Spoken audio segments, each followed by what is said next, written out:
Okay, welcome back to the Winners Win podcast. It has definitely been a while. I have been working on something I'm, super excited about. It's another startup, and hopefully I get to tell you about it in a bit. But it's back to regular scheduled programming. Every Friday, you're going to get an episode. And for those of you who are joining for the first time, Winners Win is a podcast about business, technology, entrepreneurship, and the playbook on how that category of individuals make it on this beautiful continent called Africa. I've been thinking about something that's really close to me, close to my heart, and there's a posture I've taken on it. I've been thinking a lot about generational advancement and what it takes for each generation to move society up until a certain point. I've grappled with, ever since I read his book, 0 to 1, I've grappled with the question for a long time. Peter Thiel says, what is the one thing you hold to be true that everyone disagrees with you about? And I've tested this with those I've shared in my close circles, and I know it's a very unpopular view. I believe that every generation can only get society up to a certain point. And beyond that, there is nothing else they're able to give you. The controversial part is this. And in fact, I believe that there shouldn't be an expectation on that particular generation to take you where you want to be. I'll stop there. And I say that in an African context. And this is frustrating to a lot of people because normally when a generation gets to its appointed end in terms of how it can move society forward, the right thing to do is to pass the baton to the next generation. We have a huge blockage where that's concerned. And one of the key markers, and the thing I've been thinking about, is what's defined as extreme poverty. I've been thinking about extreme poverty for a long time, and I've tried to figure out what is the conversation to be had here. And this is because my biggest thought is, what is my generation going to be remembered for? What comes to mind is, I think that our greatest indictment, the greatest indictment on my generation, is going to be our inability to have elevated people out of extreme poverty. All right. That's what I want to talk about today. And so I've discovered this amazing website called worldpoverty.io. And they have something called the poverty clock. So today I want to talk to you about Africa's poverty clock.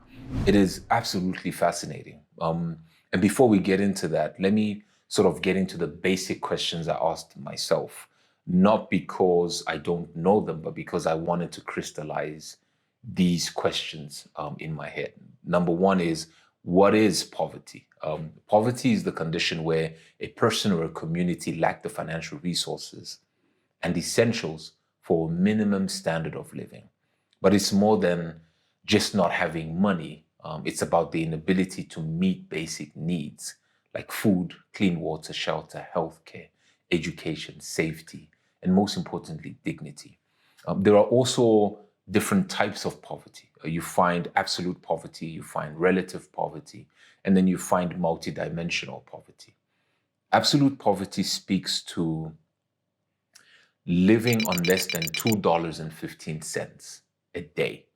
This is according to the World Bank threshold, $2.15 a day. This means not being able to afford even the basic necessities for survival. That is absolute poverty. Relative poverty is being poor in relation to the average standard of living in a society.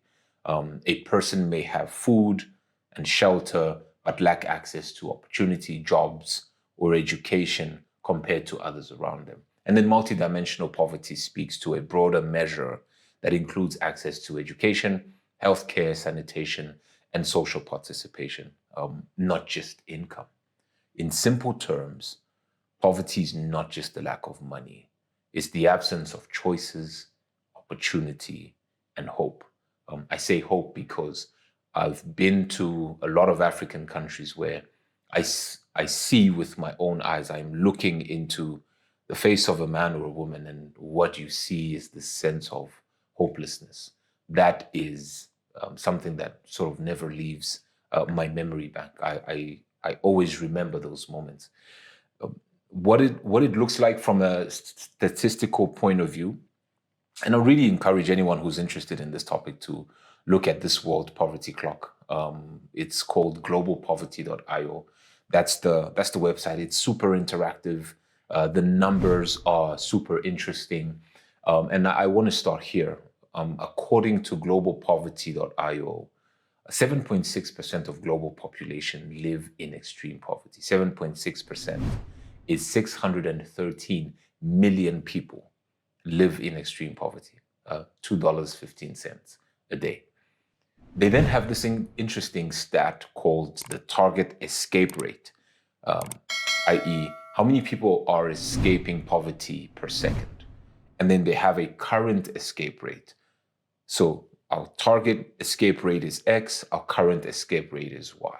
And there's always this interesting disparity. So 7.6% of the global population live in extreme poverty. 613, that translates to 613 million people, human beings living in extreme poverty.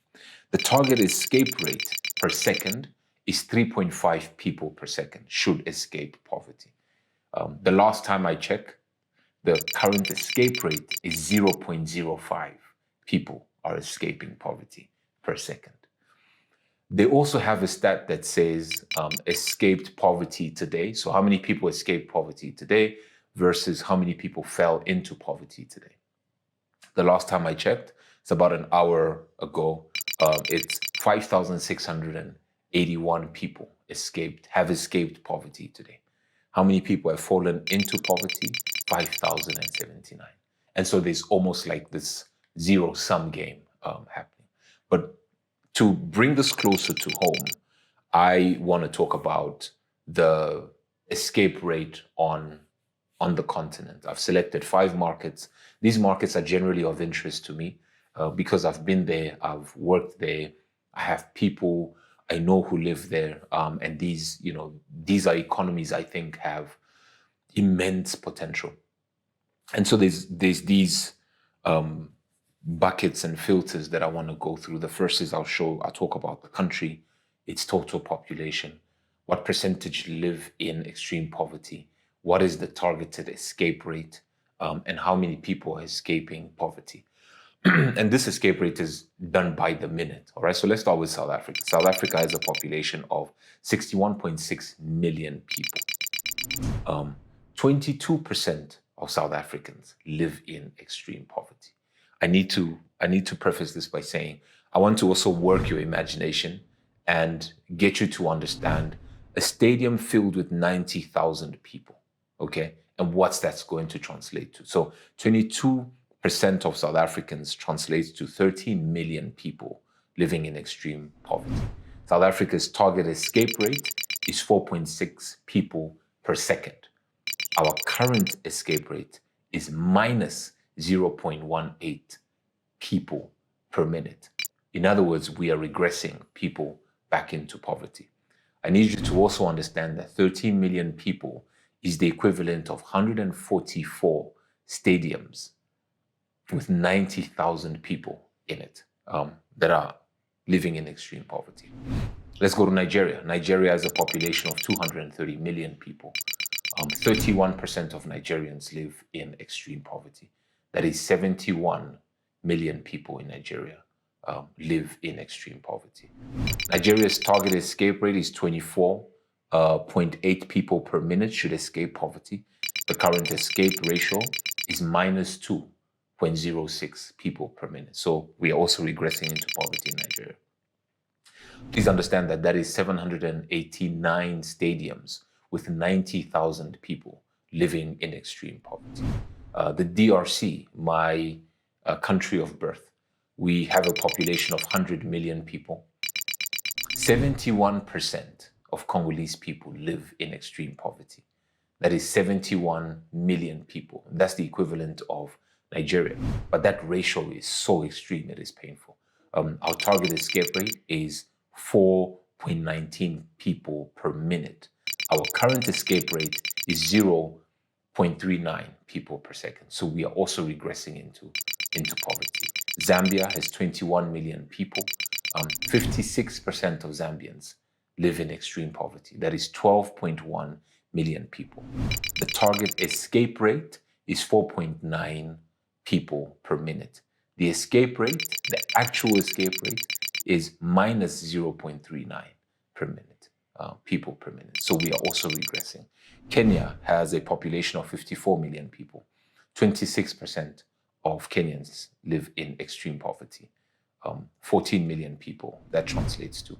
There's a target escape rate of 4.8 people per minute, and the actual escape rate is 0.4. Whilst it's not regressing, that number is not a massive one.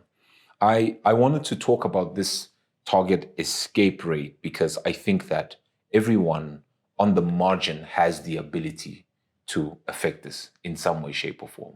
This is not to depress you. It's just to create a sense of the collective task ahead of us. This is for my generation, the people who are either before me or after us. We're going to carry the burden for what this ultimately becomes. And the cause is broad. The reasons are very complex. This is not a continent that should be defined as a single country. The complexities are immense. There are two schools of thought. The ones that will say the reason we live in extreme poverty is our fault. Personally, whatever the outcome is, I subscribe to that. I subscribe to the fact that we are responsible for where we are. To those who say it is not our fault for whatever reason, I respond and say it may not be our fault, but it is still our problem. And I also want to leave you with this. We need to start working towards poverty escape rates. Collectively, we need to put this number in front of us, somewhere we can see it, pay attention to it, and do it in our own capacities. Do it in your capacity as a citizen, do it as an employee, as an entrepreneur. This is because the next generation is going to carry this burden of elevating Africans and elevating people out of extreme poverty. There are no simple solutions. I don't think there's a single formula, but there are definitely frameworks. And all of us can make contributions to that framework. Nelson Mandela said, poverty is man-made and can be unmade by human actions. This is my call to action to every single person listening to this. And I want to come back and talk about how we each start elevating this poverty escape rate. Thank you so much. This is the Winners Win podcast. If you've enjoyed this episode, please subscribe. I'm very keen to get your comments, share your thoughts, put on that notification bell because I've got a lot more from where this has come from. Thank you.